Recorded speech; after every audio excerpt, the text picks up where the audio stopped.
चंद्र बोस अमर रहे, सुभाष चंद्र बोस अमर रहे। जय हिंद। जय हिंद।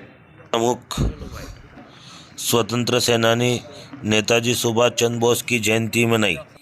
इस साल देश सुभाष चंद्र बोस की 125वीं जयंती मना रहा है। नेताजी एक वीर सैनिक योद्धा, महान सेनापति और कुशल राजनीतिक थे। देश को अंग्रेजों से आज़ादी दिलाने के लिए इन्होंने आज़ाद हिंद फौज का गठन किया था और जापानियों के साथ मिलकर देश के कुछ हिस्सों को अंग्रेजों से आज़ाद भी करा लिया था।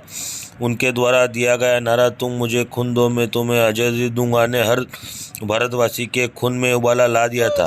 हालांकि एक विमान दुर्घटना के रहस्यमय तरीके से इनकी मौत हो जाने के कारण इनके कई सपने अधूरे रह गए। रविवार को स्थानीय कांग्रेस कार्यालय गांधी भवन पर नेताजी सुभाष चंद्र बोस की 125वीं जयंती मनाई और इन्हें याद किया गया। ब्लॉक कांग्रेस अध्यक्ष ब्रजेश सक्सेना ने जानकारी देते हुए बताया कि सुभाष चंद्र बोस का जन्म 23 जनवरी 1897 को ओडिशा बंगाल डिवीजन के कटक में हुआ था। इनका परिवार काफ़ी संपन्न व सम्मानित था। सुभाष चंद्र बोस अपने 7 भाई और 6 बहनों में 9वें नंबर पर थे। इनके पिता का नाम जानकी नाथ बोस व माता का नाम प्रभावती देवी था। उन्होंने अपनी शुरुआत की शिक्षा कटक के रेवेशाव कॉलेज स्कूल से पूरी की थी। इसके बाद कलकत्ता के प्रेसिडेंसी कॉलेज से साल 1915 में उन्होंने इंटरमीडिएट की परीक्षा प्रथम श्रेणी में पास की, जिसके बाद वे सिविल सर्विसेज की तैयारी के लिए इंग्लैंड के कैम्ब्रिज विश्वविद्यालय चले गए। शिक्षा पूरी होने के बाद वे 1920 में इंडियन सिविल सर्विसेज की परीक्षा में बैठे थे और चौथा स्थान हासिल किया।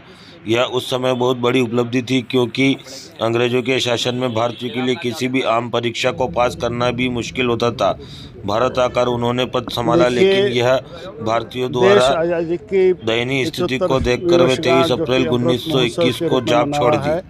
साथ ही सुभाष चंद्र बोस जी की 125वीं जन्म जयंती है।